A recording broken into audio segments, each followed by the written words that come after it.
Olá, está no ar o nosso boletim de notícias. Fique agora muito bem informado sobre os principais impactos da pandemia e também sobre as novas vacinas agora aqui com a gente.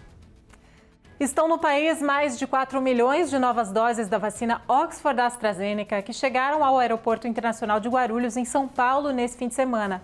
O último lote desembarcou aqui no país na tarde desse domingo e será distribuído aos estados e municípios nos próximos dias. O ministro da Saúde, Marcelo Queiroga, esteve no aeroporto de Guarulhos para recepcionar as novas vacinas e destacou que elas deveriam ter chegado ao país em janeiro, o que não aconteceu devido à falta do insumo no mundo todo. A vacina, que é administrada em 2 doses, com intervalo de 3 meses entre elas, faz parte do Plano Nacional de Imunização e o novo carregamento será distribuído a todos os estados e municípios dentro de, no máximo, 48 horas, isso segundo o ministro da Saúde. Ainda conforme o Ministério da Saúde, desde quinta-feira, o Brasil recebeu 17 milhões de doses de vacinas contra o coronavírus. No caso das adquiridas pelo consórcio COVAX Facility, o Brasil tem direito a 42 milhões e 500 mil doses, previstas para serem entregues até o fim do ano. O prefeito de São Paulo, Bruno Covas, decidiu se licenciar por 30 dias do cargo para dar continuidade ao tratamento que enfrenta contra um câncer no sistema digestivo. A licença foi anunciada pelo próprio Covas em comunicado publicado nas redes sociais nesse domingo. Na mensagem, o prefeito de São Paulo destacou que o exercício do cargo é incompatível neste momento com seu quadro de saúde. Covas afirma também estar positivo em sua recuperação e que confia no vice-prefeito da cidade, Ricardo Nunes, que assume o cargo durante a licença. Segundo o médico David Uipe, que acompanha o tratamento do prefeito no Hospital Sírio-Libanês, no centro de São Paulo, Covas foi internado novamente neste domingo à tarde para dar continuidade ao tratamento da doença. O pedido de licenciamento de Covas será enviado nesta segunda-feira à Câmara de Vereadores de São Paulo. No Amazonas, o feriado de 1º de maio foi marcado pelas aglomerações clandestinas flagradas pelas equipes de fiscalização. A informação é da TV Encontro das Águas.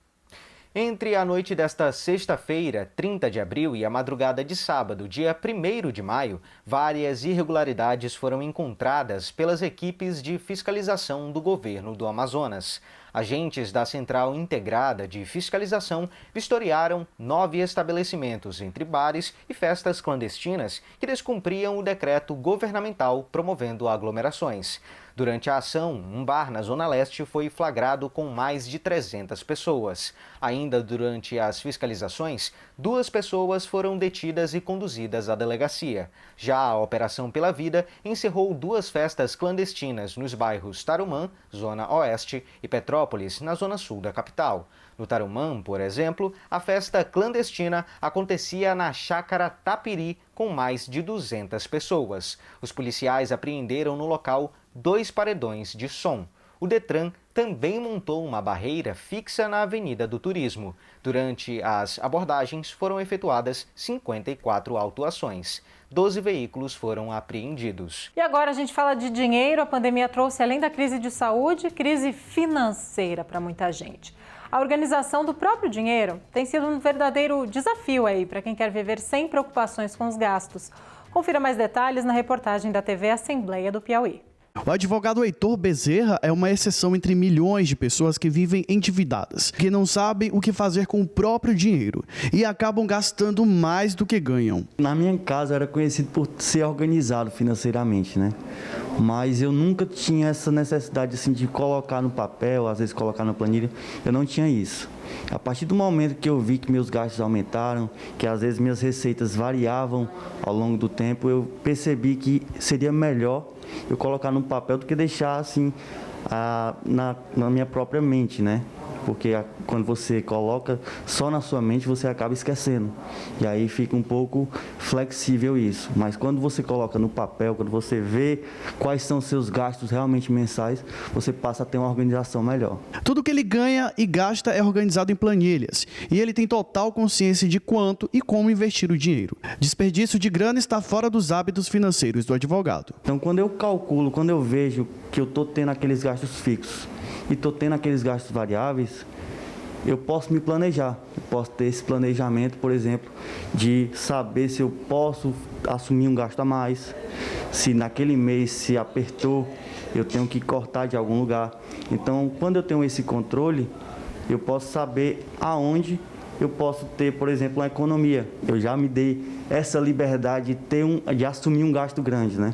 Às vezes numa viagem, eu sabia que eu tinha essa possibilidade, então eu assumi realmente um gasto a mais. Desperdício eu considero quando você não tem a possibilidade, mas mesmo assim assume aquele gasto. A instrutora financeira Kaline Sekef explica que a pandemia foi uma das potencializadoras dos desequilíbrios nas contas das pessoas e que elas precisam ter consciência de que só se gasta o que se ganha. O consumismo desmedido é que não funciona, é que afeta a saúde da pessoa. Então, isso vem de tempos. Não discutir sobre o dinheiro, não falar sobre o dinheiro, não rever os seus comportamentos, os seus hábitos. Então, é importante encarar de verdade. Ela fala ainda da importância de procurar uma ajuda especializada quando a pessoa não sabe lidar com o próprio comportamento diante do dinheiro. Quem não tem essa instrução, quem não tem essas orientações, é buscar saber. Aí tem algumas pessoas que diziam assim, mas Kaline, eu vou pagar, eu já estou numa situação ruim, eu vou pagar para poder organizar isso. Eu digo, a escolha vai ser sua, você sabe fazer? Não fuja da sua vida financeira, como qualquer outra coisa, como uma gripe que você tem que tratar, como um relacionamento que você tem que aprender algo, fazer algo, se relacione também com a sua vida financeira. É importante você cuidar dela. Como? Não fechando os olhos para a sua situação atual. Porque só sabendo dessa situação atual é que vai poder ter estratégias, elaborar estratégias para ter um resultado diferente ou um resultado melhor. E uma ideia que começou no Rio de Janeiro está trazendo conforto a pacientes internados com Covid em todo o Brasil. No interior de São Paulo, a luvinha do amor começou a ser adotada em muitos hospitais. Reportagem TV Claré. Há um ano, a pandemia tomou conta do mundo e fez tudo parar. A rotina teve que ser adaptada e algo muito especial foi deixado de lado: o contato. Aliás, a contaminação acontece, na maioria das vezes, pelo toque. Aquele gesto que faz falta para os que passam dias dentro de hospitais, lutando pela vida. E essa batalha ganha um aliado que pode parecer simples, mas é poderoso. A mãozinha do amor usa 2 luvas: água morna, palavras de carinho e sentimento, que faz uma grande diferença. Fica bem visível, né, a melhora da perfusão sanguínea, né, tecnicamente falando, a perfusão sanguínea, o aquecimento do membro do paciente, e aí melhora para a gente verificar o índice de saturação do paciente. A ideia começou no Rio de Janeiro e hoje se espalhou por diversas regiões. Por aqui, é aplicada no hospital de campanha, que atende exclusivamente pacientes com sintomas mais graves do novo coronavírus. Quando eu vi o vídeo nas redes sociais, eu achei uma ideia muito boa. E eu acho que ideias boas, elas merecem ser abraçadas. Então eu quis fazer com o meu paciente. E então, desde a última segunda-feira, todos os pacientes intubados que estão no hospital de campanha passaram a receber esse tratamento. A luvinha, ela vem, né, demonstrar a importância do toque, né? Então, ela simula o toque, né? É como se a gente tivesse o tempo todo de mãos dadas com o paciente. Eu acho que é um pouco do carinho que a gente pode passar para o paciente nesse momento.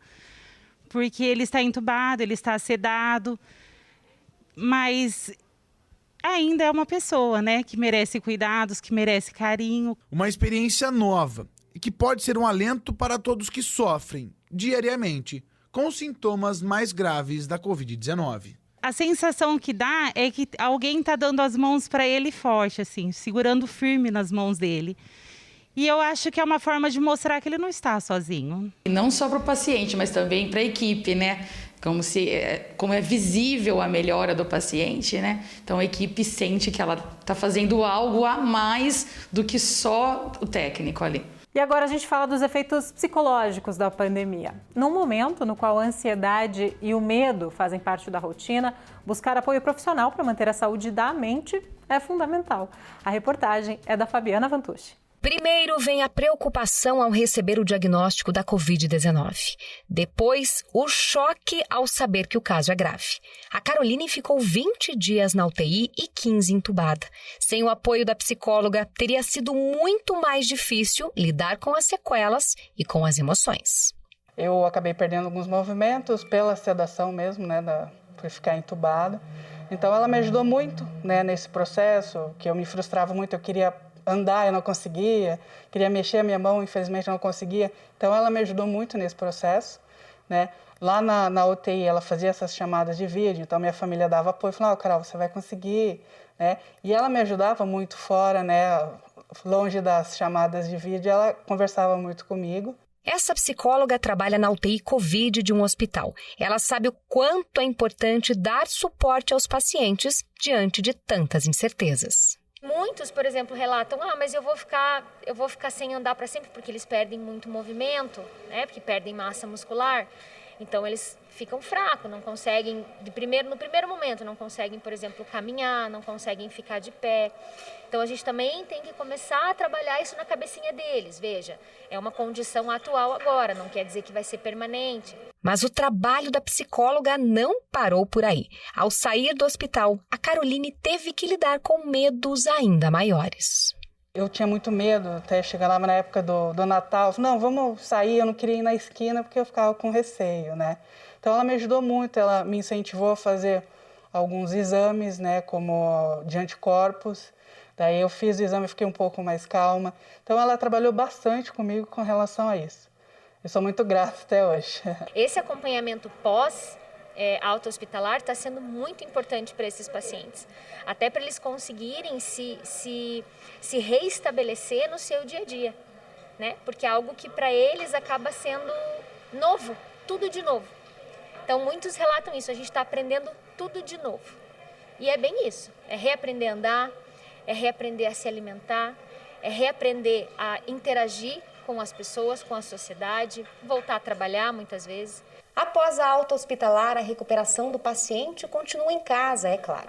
E é aí que entra outro apoio fundamental, o da família, que deve estar preparada para lidar com uma realidade completamente diferente. O Cristiano ficou 62 dias internado, 40 deles na UTI. Perdeu 25 quilos e ainda enfrenta as sequelas da doença.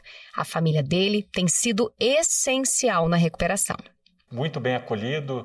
Algumas adaptações, principalmente nos primeiros dias que eu voltei para casa, no que diz respeito, por exemplo, ao banho, não ficando de pé, você tem que tomar banho sentado, depende de cadeira, depende de alguém para te ajudar na locomoção.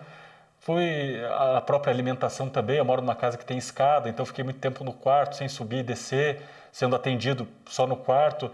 E olha, não fosse o apoio da família, principalmente da minha esposa nesse caso, eu certamente não teria recuperado já 1/3 do que eu recuperei após a saída do hospital. Segundo essa psicóloga, o papel da família está em encorajar o paciente durante a reabilitação. Mostrar para ele os ganhos que ele teve, a recuperação como que foi. Muitas vezes o paciente, de um dia para o outro, ele não consegue perceber muita melhora no quadro, E aí a família pode apontar os ganhos que ele teve, a recuperação como que foi, uma melhora no caminhar, no sentar, no comer, até no humor, O fato de estar mais confiante, estar mais alegre.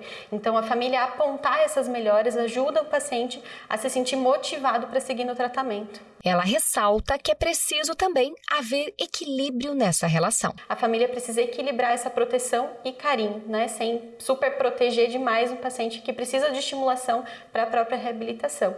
Da mesma forma, pacientes mais acamados, com dificuldade de movimento, é importante que eles participem da rotina familiar quando eles voltam para casa. Então, que eles não fiquem só no quarto, eles não fiquem só num cômodo, mas que eles participem da rotina. Então, ajudem a tomar as decisões da casa, participem da educação dos filhos, retomar esse papel social que eles tinham na família também. Tem sido fundamental, para tudo, para alimentação, para mobilidade, o auxílio que a gente precisa. Eu dependo de muletas hoje por conta de uma inflamação em uma das pernas que atinge também um dos pés.